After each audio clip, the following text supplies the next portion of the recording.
दोस्तों हाल ही में अमेरिका में दुनिया के पहले मधुमक्खी के टीके को यानी वैक्सीन को मंजूरी दी गई है। आखिर ऐसी भी क्या जरूरत पड़ गई थी कि वैज्ञानिकों को इन मधुमक्खियों के लिए भी वैक्सीन बनानी पड़ी। दरअसल इस वैक्सीन का मकसद मधुमक्खियों को अमेरिकन फाउल ब्रूड नाम के एक घातक और जानलेवा संक्रामक रोग से बचाना है। पर इन मधुमक्खियों को बचाना ही क्यों है? इनसे हमारा क्या फायदा? क्योंकि हम तो इंसान है, हर चीज में अपना फायदा ही ढूंढते हैं। तो आपको बता दें कि इनको बचाना इसलिए जरूरी है क्योंकि हमारे भोजन में उपयोग आने वाले अनाज, फल, सब्जियां, इन सभी को उगाने में इन मधुमक्खियों का महत्वपूर्ण योगदान होता है। अब आप पूछोगे कैसे, तो आपको बता दें कि ये मधुमक्खियां पेड़ पौधों के पराग कणों को एक पौधे से दूसरे पौधे तक पहुंचाने का काम करती हैं, जिसकी मदद से पौधों में निषेचन यानी फर्टिलाइजेशन की प्रक्रिया पूरी होती है, जिसके बाद ही हम इंसानों के खाने के लिए अनाज, फल और सब्जियों की उत्पत्ति हो पाती है। और गजब की बात क्या है पता है कि विश्व की 70% से ज्यादा कृषि इन्हीं कीट पतंगों पर निर्भर करती है। और इस तरह से ये हमारे एनवायरमेंट्स और हमारे लिए और भी ज्यादा खास हो जाते हैं। और यही वजह है कि अमेरिका के USDA यानी United state department of agriculture ने मधुमक्खियों के लिए दुनिया की पहली वैक्सीन को मंजूरी दी ताकि उन्हें इस अमेरिकन फाउल ब्रूड डिजीज से बचाया जा सके। ये मधुमक्खियों के लार्वा की एक घातक बीमारी होती है। पर बात यह है कि आखिर अमेरिकन फाउल ब्रूड डिजीज किस प्रकार से इन मधुमक्खियों को अपना शिकार बनाती है।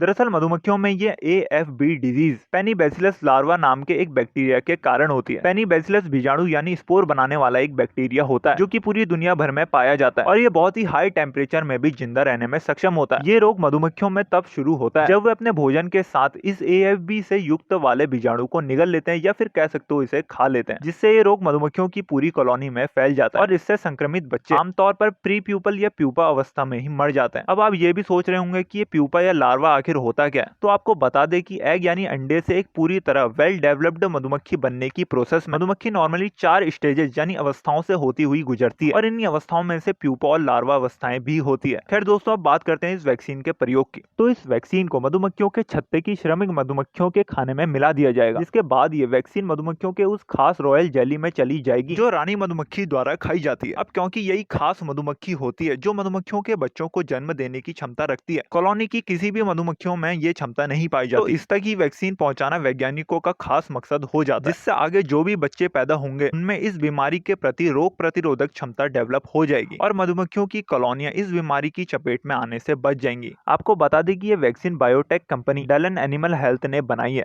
एक मिनट, आपने ये सोचा है कि बिना वैक्सीन के इस रोग से मुक्ति के लिए मधुमक्खियों को आज से पहले कैसे बचाया जाता होगा? तो इसका जवाब और उपचार बिल्कुल सिंपल है। AFB रोग से संक्रमित सभी मधुमक्खियों की कॉलोनियों को जला दिया जाना ही इसका सबसे बेहतर उपाय है।